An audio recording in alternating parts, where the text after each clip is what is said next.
আসসালামু আলাইকুম, সবাইকে স্বাগতম। এখন আমি কথা বলছি সিরাজগঞ্জ সলব থেকে। এখানে আসলেই প্রাকৃতিক সৌন্দর্য ঘেরা নয়নাভিরাম দৃশ্যগুলো দেখে মন ভরে ওঠে। এখানে আসলে দেখতে পাবেন সবুজ ধান ক্ষেতের পাশে দাঁড়িয়েছে সবুজ রেন্টির গাছ। সবুজ ক্ষেতের মাঝখানে কর্মরত কৃষকের কাজ করার দৃশ্যগুলো দেখার মতো। বিলে ঝিলে রয়েছে প্রচুর মাছ, মাছরাঙা হাঁসদের খেলা, পুকুর ভরা পানি, ঘন বাঁশের ঝাড়। বাঁশের তৈরি জিনিসপত্র এদের অনেক প্রিয়। গাছে ঝুলানো চাল কুমড়ো দেখতে দেখতে চলে আসলাম জমিদার বাড়িতে। আগেকার জমিদারদের মধ্যে যেসব জমিদাররা বসবাস করতেন তাদের মধ্যে লক্ষ্মীধর সান্যাল ছিলেন অন্যতম। বলাল সেন আমলে 1083 থেকে 1179 এই বেদাঙ্গ ব্রাহ্মণদের উত্তরবঙ্গে 100টা গ্রাম দান করেছিলেন। ঠিক এই সময় করেই প্রথম সান্যাল পদবীর উল্লেখ পাওয়া যায়। বন্ডাল সেন 9 জন বরেন্দ্র ব্রাহ্মণকে প্রথম কুলে উন্নীত করেছিলেন।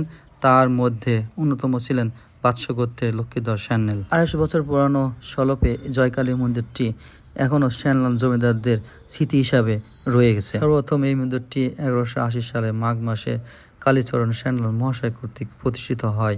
1304 সনের ভূমিকম্পে এই মন্দিরটি নষ্ট হয়ে যায়। 1333 সালে কালীচরণ সান্যালের দৈত্য আবার এটাকে পুনর্নির্মিত করেন। এই মন্দিরের পুরানো ইটগুলো আজও সেই স্মৃতিগুলো বহন করে দাঁড়িয়ে আছে। আমার সামনে যিনি আছেন তিনি এই বাড়িটিতে থাকেন, তার সাথে সাক্ষাতে কিছু কথা বলবো।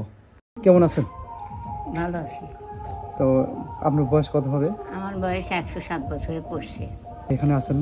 এখানে আমরা অনেক দিনই আসি, এখন বর্তমান প্রায় 50-60 বছরের আসে গেছি। আচ্ছা, মন্দিরটা সম্বন্ধে কিছু বলবেন আর কি।